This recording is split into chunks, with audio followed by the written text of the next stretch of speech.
લગ્નના 30 વર્ષ હસી ખુશી વિતાવ્યા પછી મારી પત્ની અચાનક છૂટાછેડા લેવાની જીદ કરવા લાગી. મેં અને બાળકોએ તેને બહુ સમજાવી, પણ તેણે ઝઘડો કરીને છૂટાછેડા લઈ લીધા અને ઘર છોડીને જતી રહી. 7 દિવસ જ વીત્યા હતા કે તેના મૃત્યુના સમાચાર આવ્યા. હું તેના અંતિમ સંસ્કારમાં ગયો તો બધા લોકો તેની મહાનતાની પ્રશંસા કરી રહ્યા હતા. મને બહુ આશ્ચર્ય થયું કે એક પતિને નારાજ કરીને જનારી સ્ત્રીનો આખરે આટલો સારો અંત કેવી રીતે હોઈ શકે છે. જ્યારે હું મૃતદેહ પાસે પહોંચ્યો તો મારા હોશ ઉડી ગયા. તે દિવસે હું થાકેલો પાકેલો ઓફિસથી પાછો ફર્યો તો બાળકોના ચહેરા બહુ ઉતરેલા હતા. મેં મારો થાક ભૂલીને તેમને મારા રૂમમાં બોલાવ્યા અને પૂછ્યું, આખરે શું થયું છે? તમે લોકો આટલા ઉદાસ કેમ છો? મારી વાત સાંભળીને તેમની આંખોમાંથી આંસુ વહેવા લાગ્યા. મારે 2 જ બાળકો હતા, એક 25 વર્ષની દીકરી અને એક 28 વર્ષનો દીકરો. કહેવા માટે તો તેઓ યુવાન હતા, પણ માના મૃત્યુના સમાચારે તેમને ભાંગી નાખ્યા હતા. તેઓ ધ્રુસકે ધ્રુસકે રડવા લાગ્યા અને રડતા રડતા બોલ્યા, પપ્પા, માનું મૃત્યુ થઈ ગયું છે. આ સાંભળીને હું જાણે જમીન પર જ બેસી ગયો અને શૂન્યમાં તાકી રહ્યો. 30 વર્ષની જિંદગી તેની સાથે વિતાવી હતી. કેવી રીતે શક્ય છે કે તેના મૃત્યુના સમાચાર સાંભળીને મારા રૂવાટા ઊભા ન થઈ જાય? મેં મારા આંસુ લૂછ્યા, બંને બાળકોને ગળે લગાવ્યા અને કહ્યું, ભલે તેણે છેલ્લા દિવસોમાં જે વર્તન કર્યું તેને હું ક્યારે ભૂલી નહીં શકું, પણ તેનું મૃત્યુ મારા માટે એક બહુ મોટો આઘાત છે. આપણે અંતિમ સંસ્કારમાં જરૂર જવું જોઈએ. મારું દિલ ભાંગીને ટુકડે ટુકડા થઈ ગયું હતું. મેં બાળકો સાથે અંતિમ સંસ્કારમાં સામેલ થવાની તૈયારી કરી. મનોમન વારંવાર એ જ સવાલ મનમાં ખૂંચતો રહ્યો કે ન જાણે કેમ તેણે મારાથી દૂર જવાની પસંદગી કરી અને પછી આ દુનિયામાંથી જ વિદાય લઈ લીધી. આખરે એવું કયું કારણ હતું જે આજ સુધી મને સમજમાં ના આવ્યું? જોકે તેને મારાથી અલગ થયાને ફક્ત 1 જ અઠવાડિયું થયું હતું અને આટલા ઓછા સમયમાં જ તે આ દુનિયામાંથી ચાલી ગઈ. તેની પાછળ શું કારણ હતું તે મને હજી સુધી સમજાયું નથી. ખૂબ જ ભાંગેલા હૃદયથી મેં કપડાં બદલ્યા અને ગાડીમાં જઈને બેસી ગયો. ડ્રાઇવિંગ કરતી વખતે વારંવાર આંખો ધૂંધળી થઈ રહી હતી, જેને હું જબરદસ્તી સાફ કરતો રહ્યો. મારું મન ખૂબ જ બેચેન હતું. વારંવાર 7 દિવસ પહેલાની વાતો યાદ આવવા લાગી, જ્યારે તેણે મારી પાસે એક અજીબ વિનંતી કરી હતી. બહુ ઝઘડ્યા પછી મેં તે વાત માની લીધી હતી.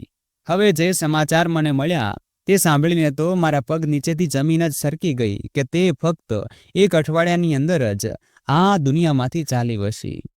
આખરે એવું શું થયું હતું કે તેણે મારાથી અંતર રાખવાનું પસંદ કર્યું? આ જ વિચારોમાં ડૂબેલો હું તેના પિયર પહોંચ્યો. જેવો અંદર પગ મૂક્યો, લોકો મોટેથી રડવા લાગ્યા અને મોટેથી તેની પ્રશંસા કરવા લાગ્યા. હું હેરાન રહી ગયો કે બધાને અમારા ઝઘડા વિશે ખબર હતી, છતાં કોઈ તેને ખરાબ ભલું નહોતું કહી રહ્યું. ઉલટું બધા તેના સારા વર્તનને યાદ કરી રહ્યા હતા. હું અંત્યેષ્ટિમાં સામેલ થયો અને જોયું કે દરેક જણ તેની તારીફ કરી રહ્યું હતું. હું હેરાન હતો કે જ્યારે તેણે મારી પાસેથી છૂટાછેડા લીધા હતા ત્યારે આખા ખાનદાનમાં વાત ફેલાઈ ગઈ હતી, પણ હવે એ જ લોકો તેની તારીફ કરતા થાકતા નહોતા. આખરે આનું કારણ શું હતું? આ જ સવાલોના જવાબ શોધતા મેં તેના મૃતદેહને જોવાની ઈચ્છા વ્યક્ત કરી. જેવો હું ત્યાં પહોંચ્યો, કોઈકે મને અવાજ દઈને રોક્યો અને એક વસ્તુ મારા હાથમાં પકડાવી દીધી.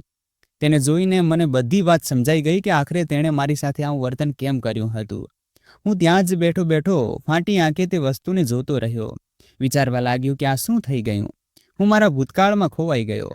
મારો ભૂતકાળ અત્યંત દર્દનાક અને કડવી હકીકતોથી ભરેલો હતો, અને આ કડવી સચ્ચાઈ છેલ્લા 1 અઠવાડિયામાં મારી જિંદગીમાં આવી હતી, જેણે મારી દુનિયા ઉજાડી નાખી હતી. હું ત્યાં બેઠા બેઠા તે તમામ દ્રશ્યો વિશે વિચારવા લાગ્યો. હવે હકીકત મારી સામે હતી. મને ખબર પડી ચૂકી હતી કે પોતાના પતિને નારાજ કરનારી સ્ત્રી સાથે પણ આટલું સારું વર્તન કેવી રીતે થઈ ગયું. જ્યારે મને સચ્ચાઈની ખબર પડી ત્યારે મારું હૃદય જોર જોરથી ધડકવા લાગ્યું. મેં ત્યાં જ બેસીને મારું માથું ઘૂંટણમાં છુપાવી દીધું અને ભીની આંખો સાથે તે તમામ યાદોને યાદ કરવા લાગ્યો, જેમાં એક હકીકત છુપાયેલી હતી, પણ મારી નજરોથી તે ઓઝલ રહી. મારું નામ શ્રીકાંત છે. હું મારા મા બાપનો સૌથી મોટો દીકરો છું. મારા પછી 3 બહેનો છે અને એક નાનો ભાઈ. જ્યારે હું 10 વર્ષનો હતો ત્યારે મા વિધવા થઈ ગયા હતા. પિતાજીનો ચહેરો મને થોડો થોડો યાદ છે, પણ પૂરી રીતે તે મારી યાદોમાંથી ભૂંસાઈ ગયો છે, કારણ કે તે સમયે એટલી સમજ નહોતી. ભાન ત્યારે આવ્યું જ્યારે માએ મને કહ્યું, હવે ઘરની બધી જવાબદારી તારા ખભા પર છે.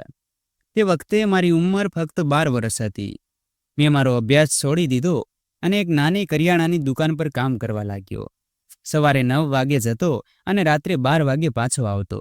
મને મહિનાભરનો પગાર બહુ ઓછો મળતો હતો, પણ મા માટે તે પણ ઘણો હતો. તેઓ પોતે પણ મહેનત કરતા હતા, ઘરે ઘરે જઈને કામ કરતા, પણ તેઓ મજબૂર હતા. આ રીતે તેમના કામ અને મારી દુકાનની નોકરીથી અમારું ગુજરાન ચાલવા લાગ્યું.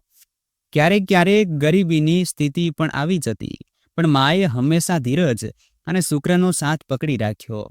એટલે આ સમય પણ પસાર થઈ ગયો. દિવસો વીતતા ગયા.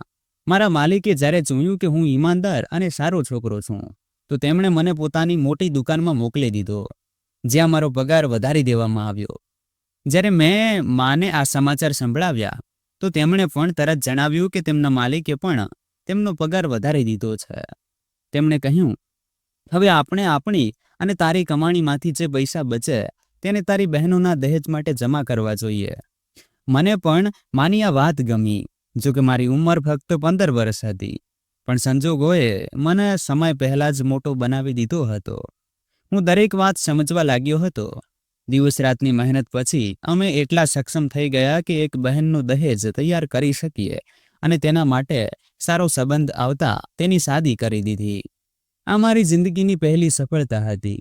આ દરમિયાન મને ભણવાનો પણ શોખ થયો, તો મેં ફરીથી મારો અભ્યાસ શરૂ કરી દીધો. હું સવારે કામ જતો અને રાત્રે ફુરસદ મળતા ભણતો. હું મારા નાના ભાઈને પણ ભણવા માટે પ્રેરિત કરતો હતો. તે હજી નાનો હતો, પણ તેમ છતાં મેં તેનામાં ભણવા પ્રત્યે રુચિ જગાવી દીધી.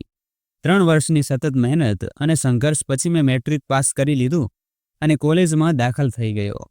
આ 3 વર્ષ મારી જિંદગીના સૌથી મુશ્કેલ વર્ષોમાંના હતા. પછી મેં વધુ મહેનત કરી અને સારા નંબરોથી પાસ થઈ ગયો. ત્યાર પછી મને એક બીજી ઓફિસમાં નોકરી મળી ગઈ, જ્યાં પગાર પહેલા કરતાં વધારે હતો. મેં ફરીથી મહેનત શરૂ કરી દીધી. આ દરમિયાન મારી બીજી બહેન માટે સંબંધ આવ્યો અને હું એટલું સક્ષમ થઈ ચૂક્યો હતો કે તેની શાદી કરી શકું અને તેને તેના ઘરે વળાવી શકું. આ રીતે બીજી બહેનની પણ શાદી થઈ ગઈ. ત્યાર પછી એક દિવસ માએ મને પાસે બોલાવીને કહ્યું, બેટા, જ્યારથી તારા પિતાજીનું મૃત્યુ થયું છે, ત્યારથી તું મહેનત કરી રહ્યો છે. તે તારી બંને બહેનોની શાદીઓ કરી દીધી છે. હવે હું ઈચ્છું છું કે તારી શાદી કરી દઉં. માની આ વાત સાંભળીને મેં તેમનો હાથ પકડ્યો, મારી આંખોએ લગાડ્યો અને કહ્યું, માં, પહેલાં હું મારી એક વધુ બહેનની શાદી કરી દઉં, ત્યાર પછી મારા વિશે વિચારીશ. કોણ જાણે આવનારો સમય કેવો હોય. જો મારી પત્નીએ મારું મન બદલી નાખ્યું તો તમે શું કરશો? આ વાત મેં હસી મજાકમાં કહી હતી. માએ કહ્યું, મને મારા દીકરા પર પૂરો ભરોસો છે, તે હું કંઈ નહીં કરે. હું તેમની વાત સાંભળીને મુસ્કુરાઈ દીધો. દિવસો વીતતા ગયા. 3 વર્ષ પછી મારી નાની બહેનની પણ શાદી થઈ ગઈ. હવે માએ કહ્યું, હવે તું તારી 3 જવાબદારીઓમાંથી મુક્ત થઈ ચૂક્યો છે. હવે હું તારા માટે વહુ શોધીશ. તે વખતે મારી ઉંમર 27 વર્ષ હતી. માએ મારા માટે છોકરી જોવાનું શરૂ કરી દીધું અને આ રીતે જીવિકા મારી જિંદગીમાં આવી. જીવિકાના આવવાથી મારી જિંદગી પૂરી રીતે બદલાઈ ગઈ. હું તેને બહુ પ્રેમ કરવા લાગ્યો. તે પોતે પણ બહુ પ્રેમ કરનારી અને બીજાઓના દિલમાં જગ્યા બનાવનારી છોકરી હતી. તેણે આવતાં જ ઘરની બધી જવાબદારી સંભાળી લીધી અને માને આરામ આપવા લાગી. પહેલા મા મારી સાથે કામ કરતા હતા, પણ હવે તેમની ઉંમર બહુ વધારે થઈ ચૂકી હતી, તો તેમણે આરામને પ્રાધાન્ય આપ્યું. આ મામલામાં મારી પત્નીએ મારો પૂરો સાથ આપ્યો. તે ભણેલી ગણેલી હતી અને દરેક કામને સારી રીતે સંભાળવાનું જાણતી હતી. હું પણ નિશ્ચિત થઈને ઘર જીવિકાના હવાલે કરીને કામે નીકળી જતો. મા હવે આરામ કરતા હતા અને મારો એક નાનો ભાઈ હતો, જે તે સમયે ભણી રહ્યો હતો. તેના ભણવાનો ખર્ચ હું ઉઠાવવા લાગ્યો. જીવિકા સાચે જ ધીરજ અને સહનશીલતાનું ઉદાહરણ હતી. તેના આવવાથી મારી જિંદગી પૂરી રીતે બદલાઈ ગઈ. લગ્નના 3 મહિના પછી જ અચાનક ઓફિસમાં મારા પર ભ્રષ્ટાચારનો આરોપ લાગ્યો અને મારે મારી સારી નોકરી ગુમાવવી પડી. હું ફરીથી શૂન્ય પર આવી ગયો અને ભાંગીને રડી પડ્યો. પણ આ મારી પત્ની જ હતી, જેણે મારા ખભા પર હાથ મૂક્યો અને કહ્યું, જવાબદારીઓ વહેંચવા માટે મારો ખભો પણ તો છે. મને સિલાઈ કામનું સારું કૌશલ્ય આવડે છે. આપણે બંને મળીને ઘર ચલાવી લઈશું. માને તો મેં પહેલા જ આરામ આપી દીધો હતો, એટલે તેમની પાસે હવે મદદ માંગવી યોગ્ય નહોતી. ભાઈ પણ નાનો હતો અને ભણવામાં લાગેલો હતો. આવા સમયે જીવિકાએ મારો ઉત્સાહ વધાર્યો અને મને હિંમત આપી. તે સવારમાં ઉઠી જતી, ઘરના કામ પતાવતી અને બપોર સુધી સિલાઈ કામ કરતી. મને એક બીજી નોકરી તો મળી ગઈ, પણ તેનો પગાર પહેલી નોકરી કરતાં ઘણો ઓછો હતો. તંગી જરૂર થઈ, પણ જીવિકાની હિંમત, પ્રેમ અને સાથે મને એટલો સક્ષમ બનાવ્યો કે હું આ મુશ્કેલ પરિસ્થિતિઓમાંથી બહાર નીકળી શકું. લગભગ 3 વર્ષ સુધી આ જ બધું ચાલતું રહ્યું અને અમે એ પણ ભૂલી ગયા કે ભગવાને હજી સુધી અમને સંતાનના સુખથી વંચિત રાખ્યા છે. 3 વર્ષ પછી અચાનક પિતાજીના એક જૂના મિત્ર મળવા આવ્યા. તેમણે મને જોયો અને ગળે લગાવી લીધો. કહેવા લાગ્યા, તારા પિતાજીએ જ્યારે તું નાનો હતો ત્યારે મારી સાથે વાયદો કર્યો હતો કે હું તને મારી ઓફિસમાં જગ્યા આપીશ અને મેં હા પાડી હતી. હવે વાયદો નિભાવવાનો સમય આવી ગયો છે. તેમણે મને એક સરનામા પર બોલાવ્યો. હું તરત ત્યાં પહોંચ્યો. ત્યાં મારું બહુ સારું સ્વાગત થયું અને મને એવું લાગ્યું જાણે હું મારી જ કંપનીમાં આવ્યો છું. પિતાજીના મિત્ર શમીર અંકલે મને પોતાની કંપનીમાં મેનેજર તરીકે રાખી લીધો અને બધું કામ સમજાવી દીધું. મારો અભ્યાસ પણ સાથે સાથે ચાલી રહ્યો હતો, એટલે તેમણે મને એક ઉત્તમ પદ આપ્યું. તે જ વર્ષે જીવિકાએ મને મા બનવાના ખુશખબર આપ્યા. હું ખુશીથી ઝૂમી ઉઠ્યો અને તેના હાથ ચૂમી લીધા. મેં કહ્યું, હવે તારે વધુ સિલાઈ કામ કરવાની જરૂર નથી, કારણ કે ભગવાને આવનારા બાળકના રોજીરોટી પહેલાં જ મારા હવાલે કરી દીધા છે. 9 મહિના પછી અમારા ઘરે પહેલા દીકરાનો જન્મ થયો. હું ખૂબ જ ખુશ હતો. માએ પણ પોતાના પુત્રને ગોદમાં લઈને પ્રેમ કર્યો. અમારું ઘર એક ઉદાહરણ બની ગયું હતું. હવે મા વૃદ્ધ થઈ ગયા હતા અને તેમના ઘૂંટણમાં દુખાવો રહેવા લાગ્યો હતો. તો જીવિકા આગળ વધીને તેમનું કામ કરતી હતી. મને તેની આ જ આદત સૌથી વધુ પસંદ હતી. ક્યારેક હું તેની સામે જ માને કહેતો હતો, માં, તમારી કે મારી કઈ એવી નેકી ભગવાનને પસંદ આવી ગઈ કે ભગવાને તમને જીવિકા જેવી વહુ અને મને જીવિકા જેવી પત્ની આપી. ભગવાને મારી જિંદગી પર બહુ મોટો ઉપકાર કર્યો છે, જે હું ક્યારેય ચૂકવી શકું નહીં. જીવિકાએ મારો સાથ તે વખતે આપ્યો જ્યારે મને લાગ્યું કે હું પૂરી રીતે ભાંગી ચૂક્યો છું. જ્યારે મને એવું લાગ્યું કે હવે મારો કોઈ સહારો નહીં બને. તેણે દરેક સારા ખરાબ સમયે મારો સાથ આપ્યો અને મને સાચા ખોટાની ઓળખ કરવામાં બહુ મદદ કરી. મારા બાળકોનો ઉછેર પણ ઉદાહરણીય રહ્યો. તેની જેટલી ખૂબીઓ હતી, જો તેને ગણવા બેસું તો ક્યારેય પૂરી જ ન થાય. તે ખરેખર બહુ સારી ગૃહિણી સાબિત થઈ હતી. મારી જિંદગીમાં તેના જેવું બીજું કોઈ હોઈ જ ના શકે. જ્યારે ડૉક્ટરે માને સંપૂર્ણ આરામની સલાહ આપી ત્યારે જીવિકાએ બધી જવાબદારીઓ સંભાળી લીધી. મેં તેને કહ્યું હતું કે તારી મદદ માટે હું એક નર્સ રખાવી દઉં છું, પણ તેણે તરત જ સખ્તાઈથી ના પાડી દીધી.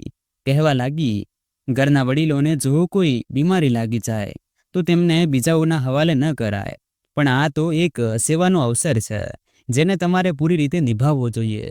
આ ઈશ્વરની દેન છે, જેમના ચરણોમાં સ્વર્ગ છે. તેની આ વાત સાંભળીને મને તેના પર ખૂબ જ પ્રેમ આવ્યો. આ દરમિયાન તેને બીજી વાર મા બનવાની ખુશી પણ મળી, પણ તેણે પોતાની આ ખુશીને એક બાજુ રાખીને મારી માની ભરપૂર સેવા કરી.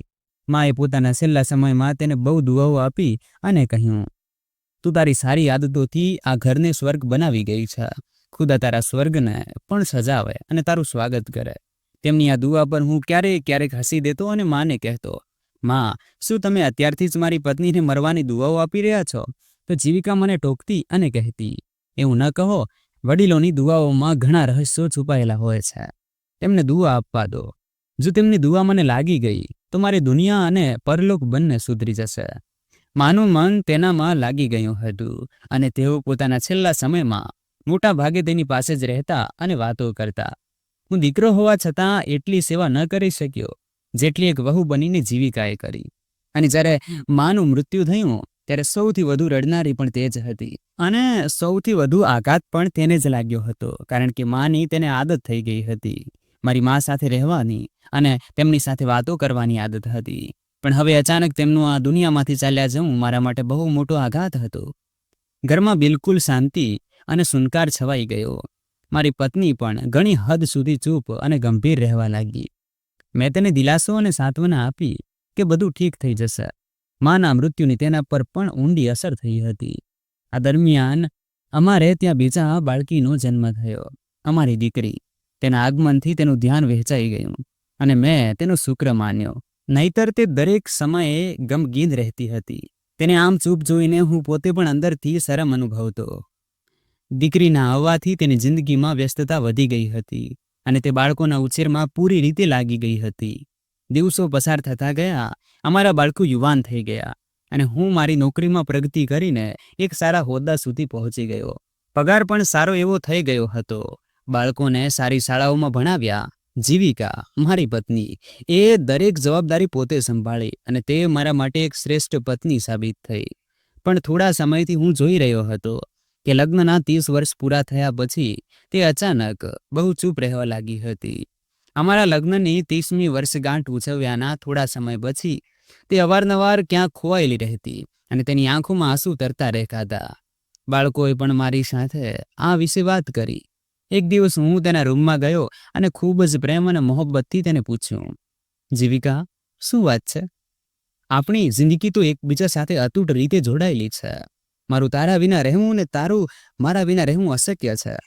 તો પછી અચાનક તું આટલી ઉદાસ અને ચૂપ કેમ રહેવા લાગી છે? તું જાણે છે કે ઘરના દરેક સભ્યને તારી કેટલી આદત છે. તારા વિના રહેવાનું તો કોઈ વિચારી પણ ન શકે. હવે તું જ કહે, આ રીતે તારી ચૂપકીદીથી શું થશે?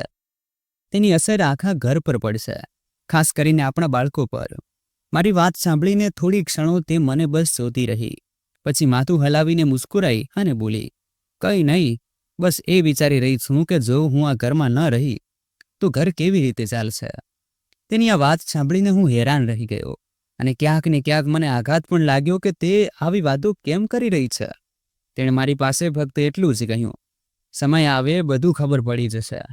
મને લાગ્યું કે મેં જિંદગીમાં દરેક વસ્તુની જવાબદારી તેના પર જ નાખી દીધી છે. એટલે મેં બાળકો પાસેથી પરવાનગી લઈને તેને ઉત્તરીય વિસ્તારોની સહેલ પર લઈ જવાનો કાર્યક્રમ બનાવ્યો. પણ જેવો તેણે મારો કાર્યક્રમ સાંભળ્યો તે નારાજ થઈ ગઈ. કહેવા લાગી, મારી પરવાનગી વિના તમે આ નિર્ણય કેવી રીતે લઈ શકો છો? હું તમારી સાથે ક્યાંય નથી જઈ રહી. સાથે જ તેણે મારી પાસે એવી માંગ કરી દીધી જેને સાંભળીને ન ફક્ત હું પણ મારા બાળકો પણ હેરાન રહી ગયા. અમે બધા તેની તરફ ખાલી નજરોથી જોવા લાગ્યા. તે પણ અમને જોઈને રડવા લાગી. તેની માંગ જ કંઈક એવી હતી. હું તેના ચહેરા તરફ જોતા હેરાન હતો. મેં પૂછ્યું, શું તું જે કહી રહી છે તે સાચું છે? તેણે ફરી એ જ વાત દોહરાવી. કહેવા લાગી, લગ્નના 30 વર્ષોમાં મેં બહુ બલિદાન આપ્યા છે. હવે હું મારી એક અલગ જિંદગી જીવવા માંગુ છું. મેં તમને જિંદગીની દરેક ખુશી આપી, દરેક પ્રસંગે તમારો સાથ આપ્યો. હવે બસ એક છેલ્લી ઈચ્છા છે. બલકે સમજી લો, આ તમારી સાથે વિતાવેલા સમયનો એક ભેટ છે જે હું તમારી પાસેથી લેવા માંગુ છું. હું તમારી પાસેથી છૂટાછેડા માંગુ છું. આ સાંભળીને હું ત્યાં જ ઊભો રહી ગયો અને જાણે બેસી પડ્યો. સૂકા ચહેરે તેની તરફ જોયું અને કહ્યું, જીવિકા, તું ભાનમાં છે? આ તું શું કહી રહી છે? તેણે પોતાના આંસુ લૂછ્યા અને કહ્યું, હું બિલકુલ ભાનમાં છું. હું હવે તમે લોકોની પાસે રહીને મારી જિંદગી વધુ બરબાદ નથી કરી શકતી. શું જિંદગીની ખુશીઓ પર મારો કોઈ હક નથી? મેં મારી આખી જિંદગી પહેલા તમારા માટે, પછી તમારી મા માટે અને પછી બાળકો માટે કુરબાન કરી દીધી. મારું પોતાનું કોઈ અસ્તિત્વ જ નથી બચ્યું. હવે હું મારા માટે જીવવા માંગુ છું અને તેના માટે જરૂરી છે કે હું તમારા બધાથી અલગ થઈ જાઉં. મેં આગળ વધીને તેને ગળે લગાડવા ચાહ્યું અને કહ્યું, તારી તબિયત ઠીક નથી, હું તને દવા અપાવી દઉં છું. જો તું ડિપ્રેશનમાં છે તો હું પૂરી રીતે તારી મદદ કરીશ, પણ પોતાને મારાથી આમ અલગ ન કર. બાળકો હવે યુવાન થઈ ગયા છે. બાળકોને દરેક સમયે મા બાપની જરૂર હોય છે. ત્યાં હું વિચાર્યું પણ કેવી રીતે. તેણે પોતાને મારાથી અલગ કરી અને કહ્યું, જ્યારે મેં મારી પૂરી જિંદગી તમે લોકો માટે કુરબાન કરી ત્યારે બધું ઠીક હતું. હવે જ્યારે હું મારા માટે કંઈક માંગી રહી છું તો તમને લોકોને ખરાબ લાગી રહ્યું છે. શું મારા બલિદાનોનો આ જ બદલો મળ્યો છે?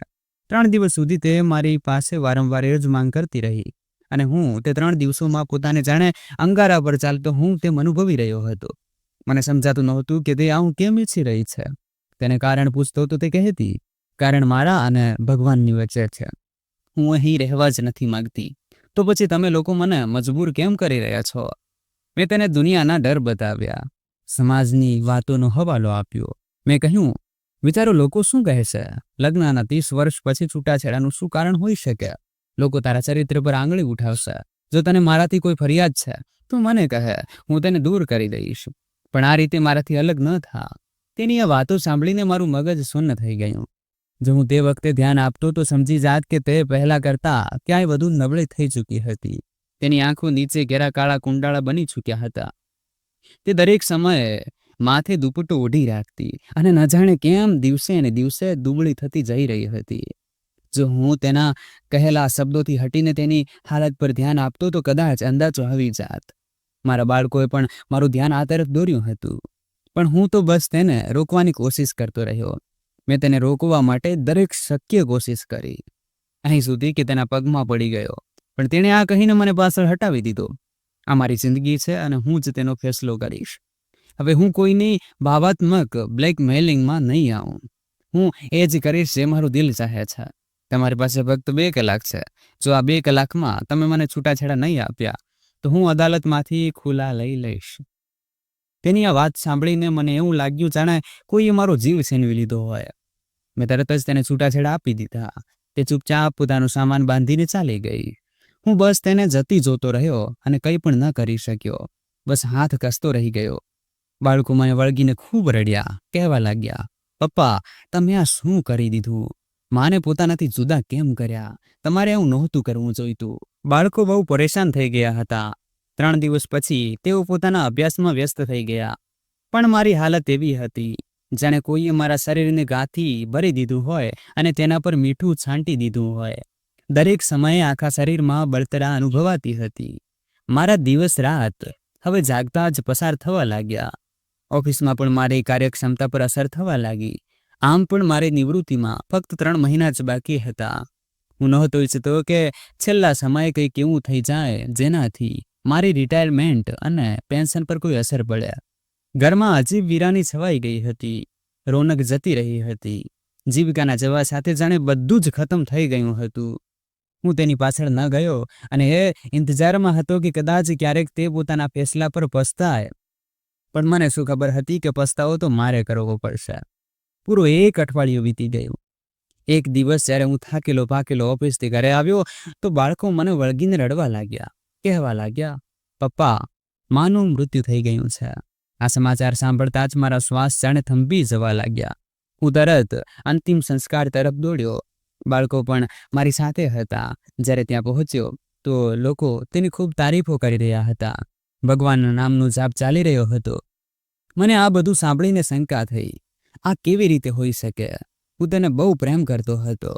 તેની જુદાઈનો મને ખૂબ અફસોસ હતો. એવું લાગી રહ્યું હતું જાણે કોઈએ મારા દિલના હજારો ટુકડા કરી દીધા હોય. પણ મારા મનમાં એ વાત પણ હતી કે એક પતિની અવગણના કરનારી સ્ત્રીની લોકો આટલી તારીફો કેવી રીતે કરી રહ્યા છે. અચાનક મેં જીવિકાને છેલ્લી વાર જોવા માટે પગલાં ભર્યા. ત્યારે જ ત્યાં હાજર તેની ભાભીએ મારા હાથમાં એક કાગળ પકડાવી દીધો.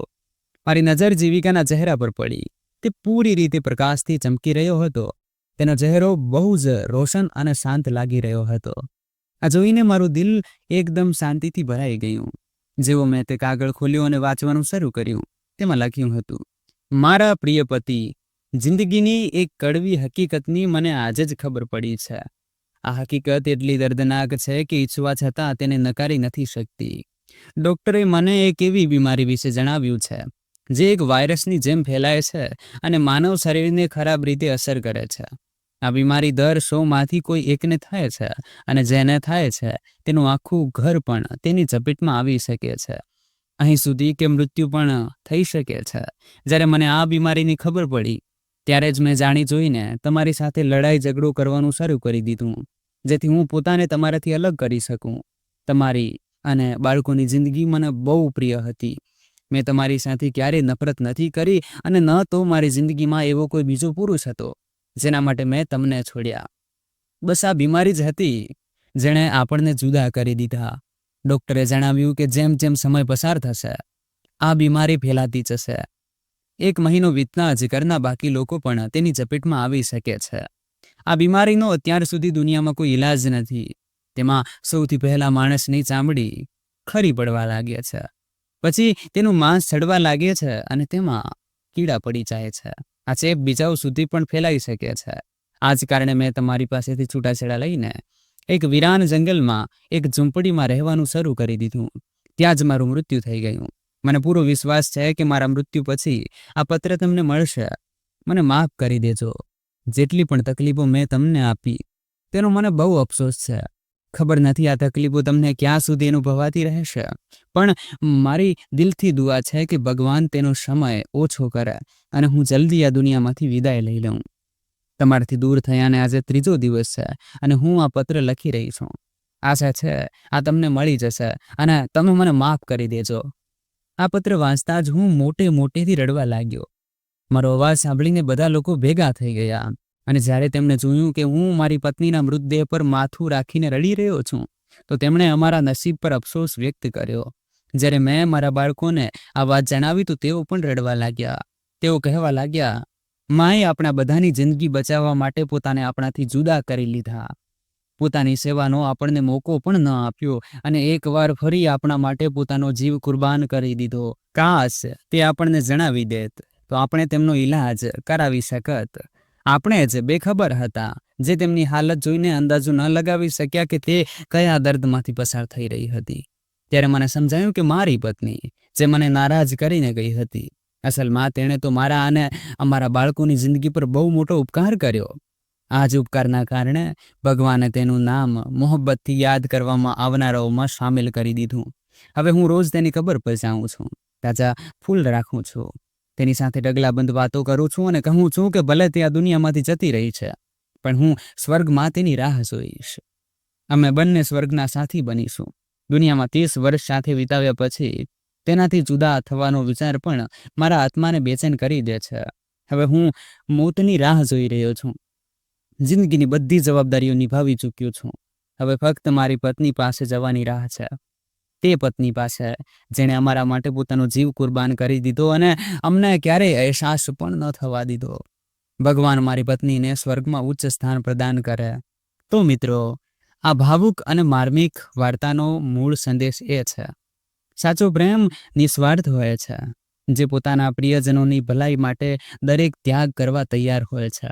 કોઈના બલિદાન અને પ્રેમને સમયસર સમજવું અને સરાહના કરવી જરૂરી છે, કારણ કે અવારનવાર આપણે આપણા પ્રિયજનોના ભાવનાઓ અને દર્દને ત્યારે જ સમજી શકીએ છીએ જ્યારે તેઓ આપણી સાથે નથી હોતા. સાથે જ એ પણ શીખવે છે કે પ્રેમ અમર હોય છે, તે મૃત્યુની પાર પણ જીવિત રહે છે. તો મિત્રો, આ હતી આજની વાર્તા. આ વાર્તા વિશે તમારો શું અભિપ્રાય છે તે કમેન્ટ બોક્સમાં જરૂર જણાવજો.